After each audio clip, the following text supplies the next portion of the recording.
dos nossos arquivos, os clássicos de Billy Graham. Agora eu quero usar como nosso texto esta noite uma passagem do 12º capítulo de Hebreus. Essas palavras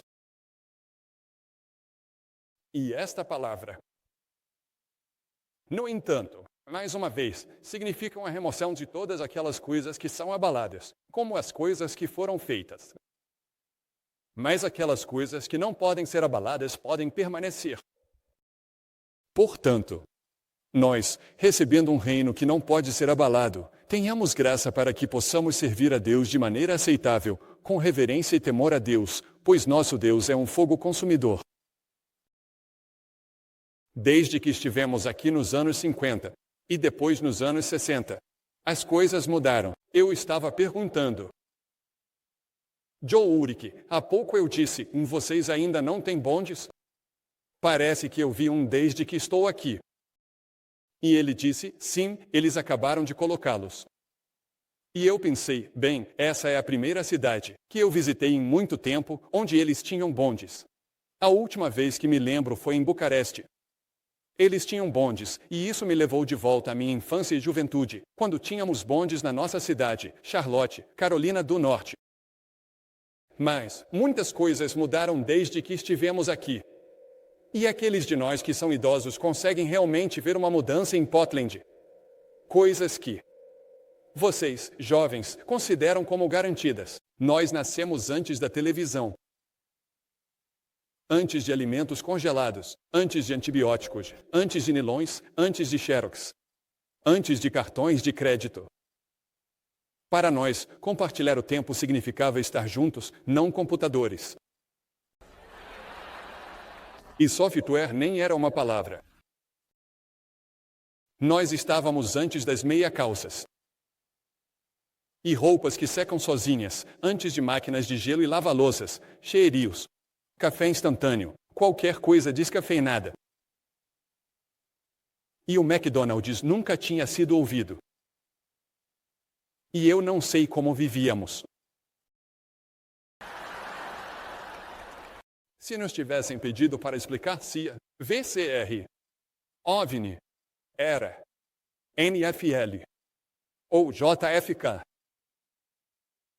teríamos dito, bem, isso é sopa de letrinhas.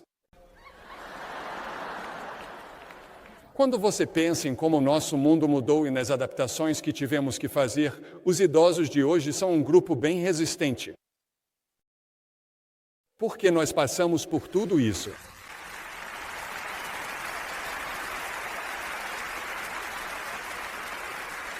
Houve grandes mudanças políticas.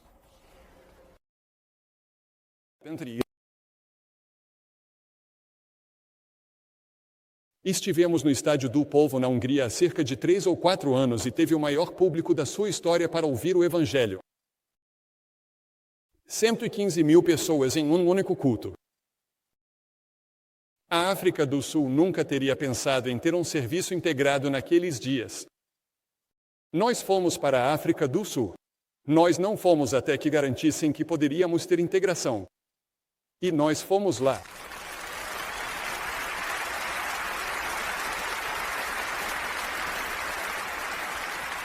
E podemos te mostrar em filme onde os jornais tinham manchetes dizendo Billy Graham diz que o apartheid é um pecado.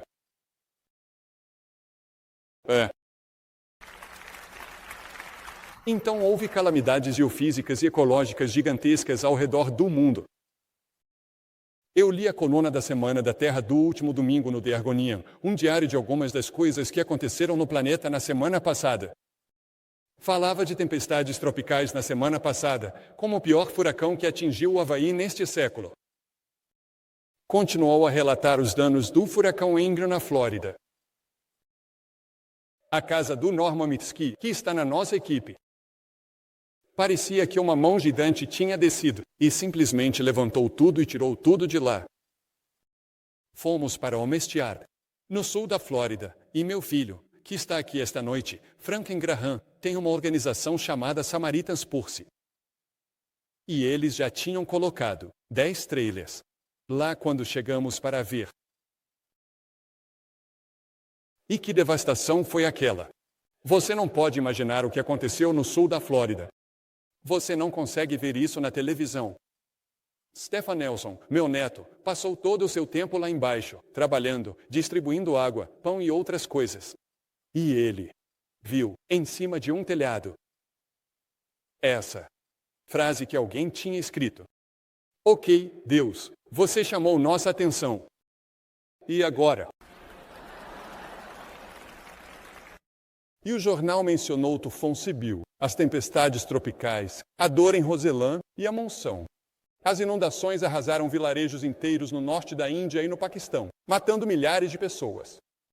Houve terremotos no Zaire e na Nicarágua, além de tremores menores em várias outras partes do mundo.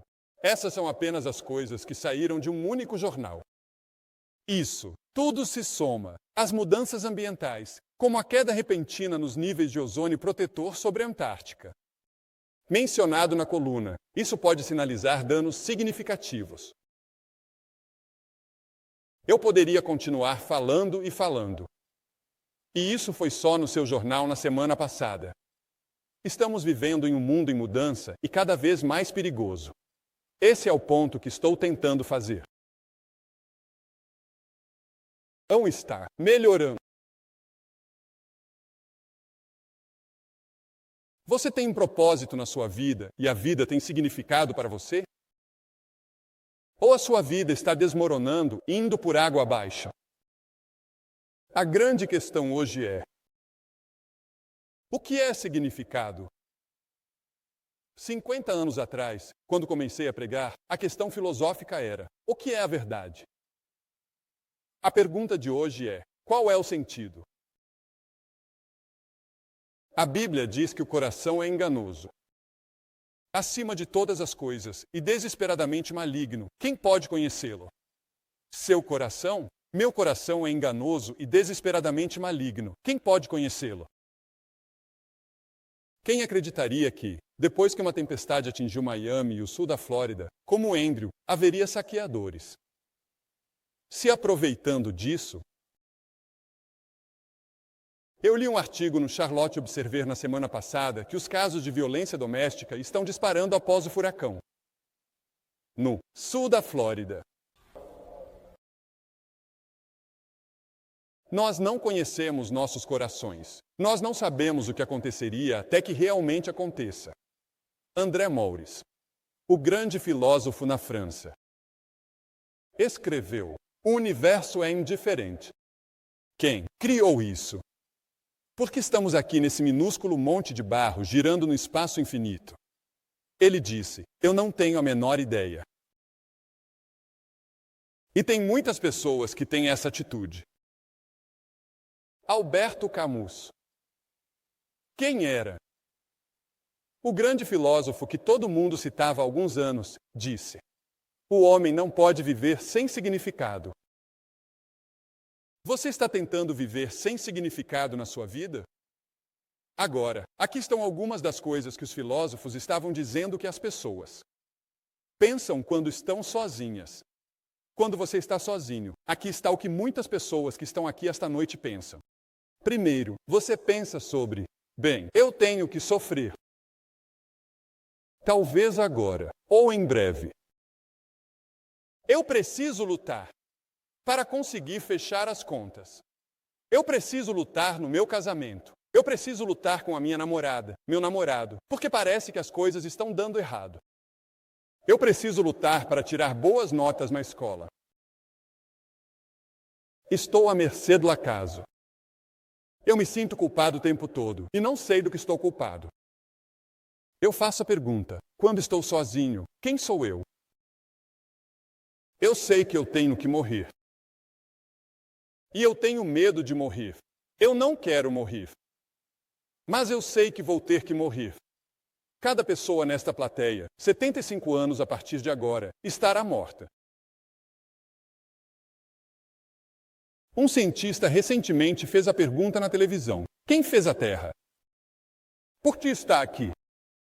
Qual é o futuro dela? Nós temos a resposta. A gente simplesmente não sabe. Então ele disse uma coisa interessante. Talvez todos nós vamos ter que reestudar os relatos bíblicos. E é exatamente isso que muitos ateus estão fazendo hoje. Eles estão reestudando os relatos bíblicos. A primeira vez que eu conheci o Senhor, Yeltsin, no Kremlin, eu conversei com ele. E ele me disse que tinha sido ateu. Mas ele disse, eu não sou mais ateu. Ele disse, eu passei a acreditar que há algo além desta vida e algo maior do que nós. E ele disse, eu comecei a voltar para a igreja. E ele disse, meus netos estão usando cruzes em volta do pescoço, e eu fico feliz.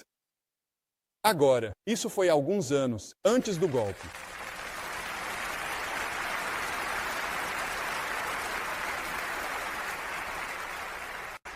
D.S. Eliot, uma vez escreveu, onde está a sabedoria? Pense nisso agora. Onde está a sabedoria? Que perdemos no conhecimento. Temos uma quantidade enorme de conhecimento. Temos universidades aos montes, centenas e milhares espalhadas pelo mundo. Mas perdemos a sabedoria no meio de todo esse conhecimento. Jesus disse, e haverá sinais no sol, na lua, nas estrelas e sobre a terra. Angústia das nações com perplexidade. Em Lucas 21, 25. Angústia. Essa palavra significa que estamos pressionados de todos os lados. E perplexidade significa não ter saída. Se você tivesse ido ao Rio para aquela conferência sobre ecologia, e como podemos salvar este planeta? Você teria saído, como muitos deles, confuso e atrapalhado, desencorajado e sem esperança. O presidente Kennedy disse isso há um quarto de século. Nenhum homem que assume este cargo poderia deixar de ficar atordoado ao descobrir as duras enormidades dos desafios pelos quais ele terá que passar nos próximos anos. Como o presidente Kennedy estava certo. Ele continuou dizendo, a cada dia a crise se multiplica. A cada dia a solução dele se torna mais difícil. A cada dia nos aproximamos mais do nosso máximo perigo. E o tempo não é nosso amigo. No meio de todas essas mudanças, há certas coisas que não mudaram e nunca vão mudar. A primeira coisa, que nunca mudou em todos esses séculos, é que a natureza de Deus não mudou. Ele disse, eu sou o Senhor. Eu não mudo. Malaquias 3.6.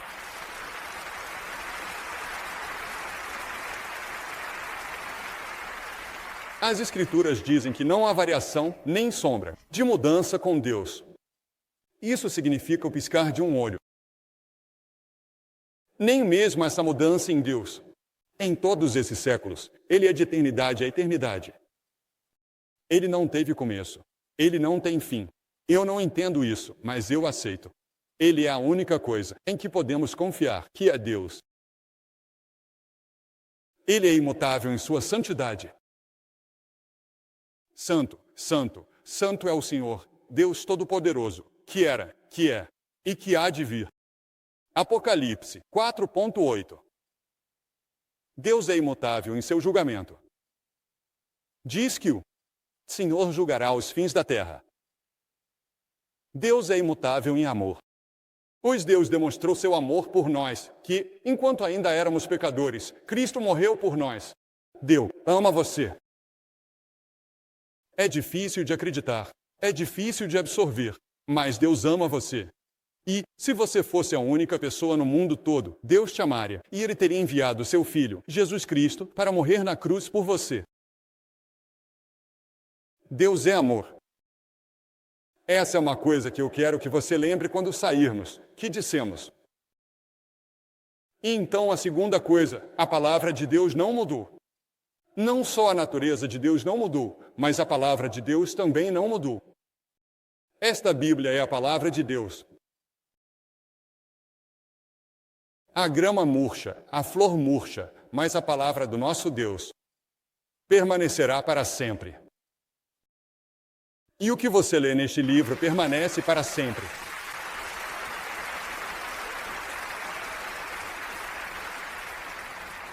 É emocionante pegar este livro e saber que você está lendo algo inspirado por Deus e que é a mensagem dele para a raça humana. Ele nos diz de onde viemos. Ele nos diz para onde estamos indo. Ele nos diz como viver a cada dia. A terceira coisa que não mudou é que a natureza humana não mudou. Jeremias, o profeta, disse: como eu mencionei há pouco, o coração é enganoso acima de todas as coisas e desesperadamente maligno. Quem pode conhecê-lo?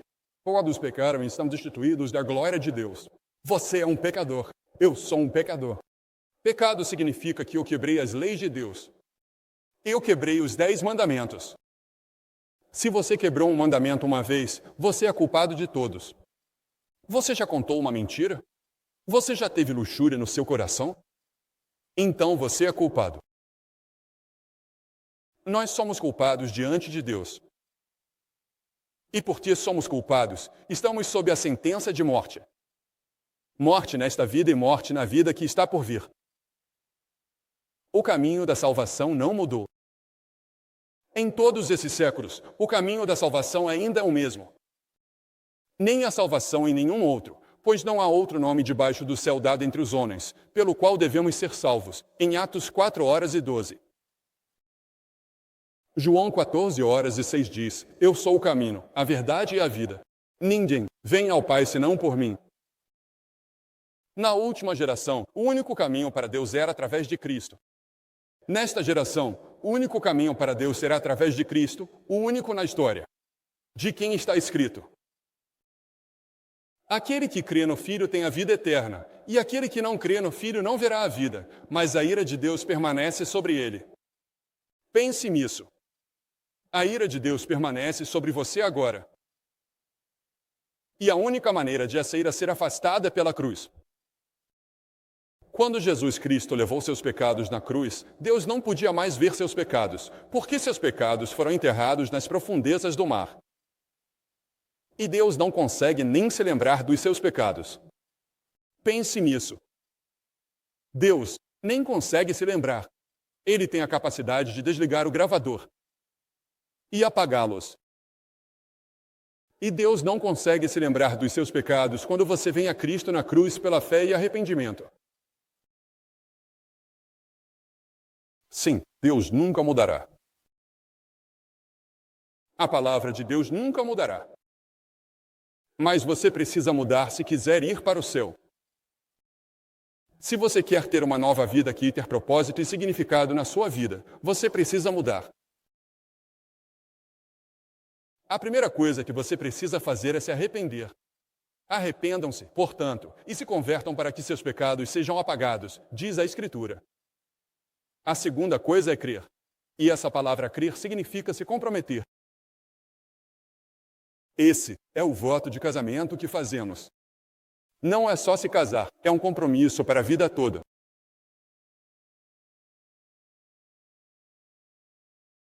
Minha esposa está aqui. E ela?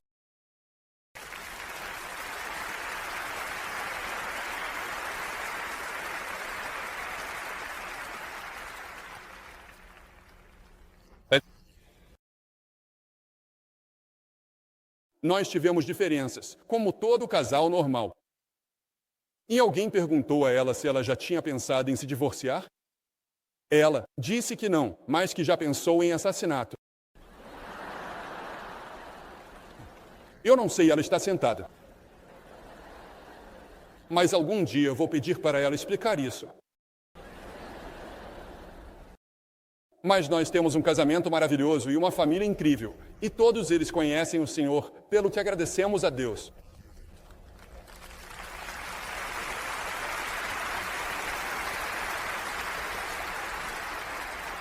Agora te perguntar, você conhece Cristo? Você vê, Cristo morreu por você. E naquela cruz, Deus colocou sobre ele os pecados de todos nós. Nós merecíamos o inferno. Nós merecíamos um julgamento. Nós merecíamos pagar o preço pelos nossos pecados. Mas Jesus os assumiu voluntariamente na cruz.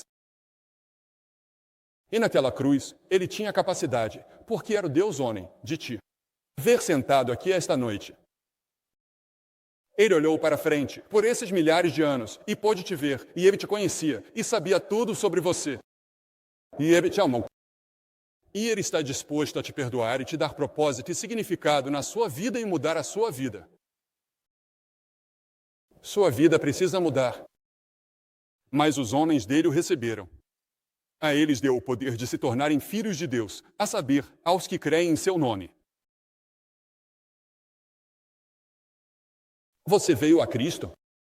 Houve um momento em que você o recebeu como seu Senhor e Salvador e disse: Senhor, com a sua ajuda, eu quero te seguir? Eu vou ler a Bíblia e vou orar. E eu vou ser o mais fiel a você que eu puder. Eu não consigo viver a vida cristã sozinho. Eu sou um fracasso. Billy Graham não consegue viver a vida cristã. Eu tentei. Eu não consigo fazer isso.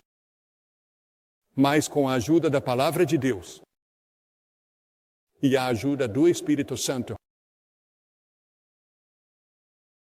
eu consigo viver a vida cristã. Mas ele vive isso através de mim. Ele produz o fruto do Espírito, que é amor, alegria e paz.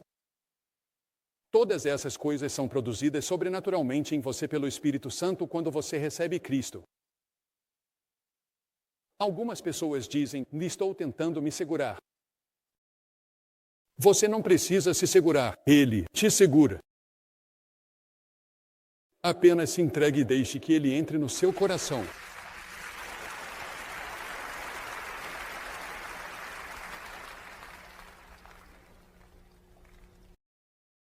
Quantos de nós fomos batizados? Vamos à igreja de vez em quando, talvez todo domingo, mas, lá no fundo do seu coração, há uma dúvida de que você realmente conhece Cristo. Você não tem certeza se você morresse neste momento, iria para o céu. Você quer ter certeza. Você quer ter certeza. Você quer saber que seus pecados estão perdoados e você quer saber qual é o propósito e o significado que Deus pode te dar. Você está disposto a mudar seu jeito de viver? Isso é arrependimento, mudar sua mente, mudar a direção da sua vida. E você não pode se arrepender sozinho. O Espírito Santo tem que te ajudar a fazer isso. E então você vem pela fé, e fé significa compromisso. Quando eu subi neste palco, ontem à noite, eu nunca tinha estado neste palco antes. Eu não me agachei para examinar e ver se ele me sustentaria. Eu aceitei pela fé que os carpinteiros que o construíram o fizeram para suportar um homem. E pela fé, você recebe Cristo da mesma forma. Você se entrega totalmente. Você diz: Senhor, eu não confio em mais nada para salvar minha alma, exceto Jesus. Eu me entrego a Ele. Os jovens de hoje estão em busca de uma causa. Eles estão procurando uma bandeira para seguir. Eles estão procurando algo em que realmente possam acreditar. As pessoas estão confusas. Eles estão confusos. Eles não sabem o que pensar. Eles estão apenas com raiva. E muitas pessoas pensam: será que conseguimos nos manter unidos como sociedade? Venha a Cristo. Ele vai atender todos esses anseios e todas essas necessidades e te dar uma nova vida. Ele pode entrar na sua família. Ele pode entrar naquele escritório onde você tem tido problemas. Ele pode entrar na sua sala de aula. Ele pode entrar em cada fase da sua vida e te fazer uma nova pessoa. Ele pode fazer as contas fecharem. Ele pode te ajudar a pagar essas contas. Ele pode te ajudar a procurar um emprego. Ele pode te dar total segurança que seus pecados foram perdoados e que Deus nunca mais vai te responsabilizar por eles. Eles estão perdoados. E Ele te recebe de braços abertos. E Ele vai fazer isso hoje à noite, se você deixar. E eu vou te pedir para fazer algo que vimos centenas de pessoas fazerem ontem à noite. Eu vou te pedir para se levantar do seu lugar e vir ficar na frente deste palco e dizer, ao vir, eu quero que Cristo entre no meu coração. Eu quero que Ele leve tudo de mim. Eu entrego minha vida a Ele. E eu digo, Senhor Jesus, estou disposto a me arrepender dos meus pecados e me voltar pela fé para você colocar minha total confiança e minha total fé em você. Ele morreu na cruz e derramou seu sangue por você. E com certeza, você pode vir e se posicionar aqui por Ele. Ele disse, se você não estiver disposto a me reconhecer publicamente diante dos homens, eu não o reconhecerei diante do meu Pai, que está no céu. Essa é a razão pela qual eu peço para as pessoas virem à frente. Toda pessoa que Jesus chamou no Novo Testamento, Ele chamou publicamente. Todo mundo. Você olha e vê. Havia um, Nicodemos, que veio à noite. Mas aqueles que fizeram seu compromisso com Cristo vieram publicamente. Eu vou pedir para você vir publicamente e recebê-lo como seu Senhor, seu Salvador e seu Mestre. Você pode vir agora. Nós vamos esperar por você.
Assim como centenas de pessoas aqui responderam ao convite para fazer um compromisso público com Jesus Cristo, você também pode, onde quer que esteja.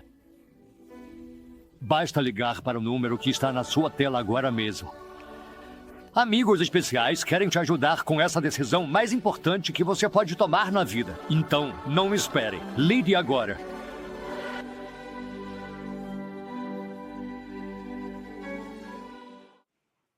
Se você acabou de orar essa oração com meu pai, ou se tem alguma dúvida sobre um relacionamento com Jesus Cristo, eu só diria para ligar para aquele número. Isso. Está na tela. Vai ter alguém lá para conversar com você, orar com você e responder suas perguntas. E lembre-se, Deus ama você.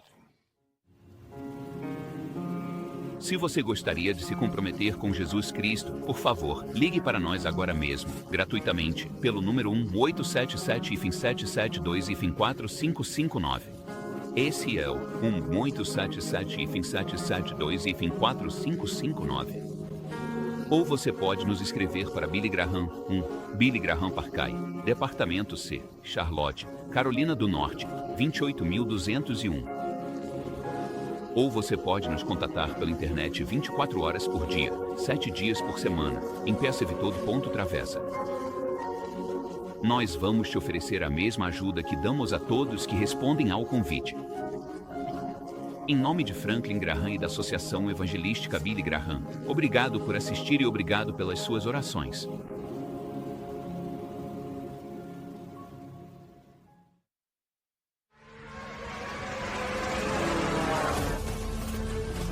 Está em apuros. Se você não levar tudo ao limite, já era. Eu estava em apuros e não sabia o que fazer. Cadê o suco? Sabia, podia enfrentar o mundo. É como se você estivesse em um sonho, uma realidade. Eu não acredito em tudo isso, mas eu sei que algo louco está acontecendo agora.